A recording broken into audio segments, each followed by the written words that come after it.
মুখ্যমন্ত্রী সভা করলেন পুরুলিয়ার হুড়ায়, আর সেই আজকে পুরুলিয়াতে আক্রান্ত হলো পুলিশ। পুরুলিয়ার মানবাজারে আক্রান্ত হয়েছে পুলিশ। এক মহিলার বিরুদ্ধে চুরির অভিযোগে উত্তেজনা ছড়ায়। গন্ডগোল থামাতে গিয়ে পুলিশ আক্রান্ত হলো, আহত হয়েছেন একজন সাব ইন্সপেক্টর এবং দুজন সিভিক ভলেন্টিয়ার।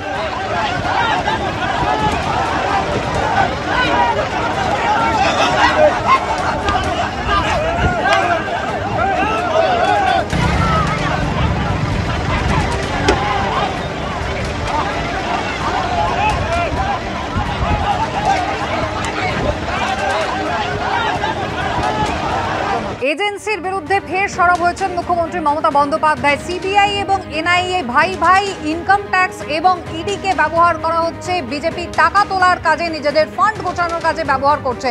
একই সঙ্গে মুখ্যমন্ত্রী অভিযোগ করেছেন যে তৃণমূলের বুথ সভাপতি, তৃণমূলের প্রার্থী, তৃণমূলের যারা এজেন্ট রয়েছেন তাদেরকেও গ্রেফতার করা হতে পারে। তাই তার বিকল্প পদ্ধতি, তার জন্য বিকল্প কি ব্যবস্থা নিতে হবে সেই পরামর্শ আজ দিলেন মুখ্যমন্ত্রী। একদিকে এনআইএ, আর একদিকে সিবিআই, বিজেপির ভাই ভাই, আর একদিকে ইডি, আর একদিকে ইনকাম ট্যাক্স, বিজেপির টাকা তোলার বক্স। আমাদের আছে লক্ষ্মীর ভান্ডার, ওদের আছে ইডির ভান্ডার। আমাদের আছে কৃষি ভান্ডার, ওদের আছে সিবিআই এর ভান্ডার। ভয় দেখাচ্ছে, ডেকে নিয়ে গিয়ে বলছে বিজেপি করো তাহলেই তোমায় ছেড়ে দেবো। কেন বিজেপি করবে? দেশের সব নেতাকে গ্রেপ্তার করছে, সব কর্মীদের গ্রেপ্তার করছে। কোনোদিন ভারতবর্ষে এই পরিস্থিতি আপনারা কখনো দেখেছেন? একটা স্বৈরাচারী সরকার, একটা দানবীয় সরকার, একটা অশুভ সরকার, একটা অত্যাচারী সরকার, একটা অনাচারের সরকার। সারা ভারতবর্ষে বেকারের সংখ্যা লাফিয়ে লাফিয়ে বাড়ছে, আর মোদি বাবুর গ্যারেন্টি দিয়ে বেড়াচ্ছে।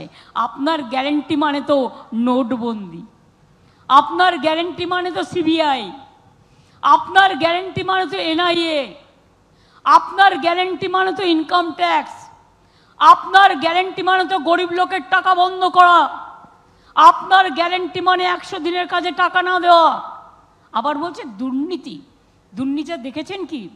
চ্যালেঞ্জ করছি, 136টা কমিটি বাংলায় পাঠিয়েছিলেন দুর্নীতি দেখার জন্য বিজেপির গদ্দারদের কথায়। বলছে বাংলাকে টাকা দেবে না, তদন্ত করো। তো তদন্ত করে কি করলেন সেটা ফাঁস করুন। ইউপিতেও তো তদন্ত করতে গিয়েছিল একজন। এজি রিপোর্ট কি বলছে? 85 লাখ দুর্নীতি আছে, তাও তো সবটা করেননি। আর বাংলার 28টা স্কিমে কিছু গন্ডগোল ছিল, আমরা সংশোধন করে দিয়েছি। বলুন তো, সব পঞ্চায়েত কি আমাদের? কিছু জায়গায় বিজেপি পঞ্চায়েত আছে। তোমার পঞ্চায়েত যদি চুরি করে তোমার দায়িত্ব। কিছু জায়গায় বামরা কংগ্রেস একসাথে আছে, তুমি যদি চুরি করো আমার কি সেটা দায়িত্ব?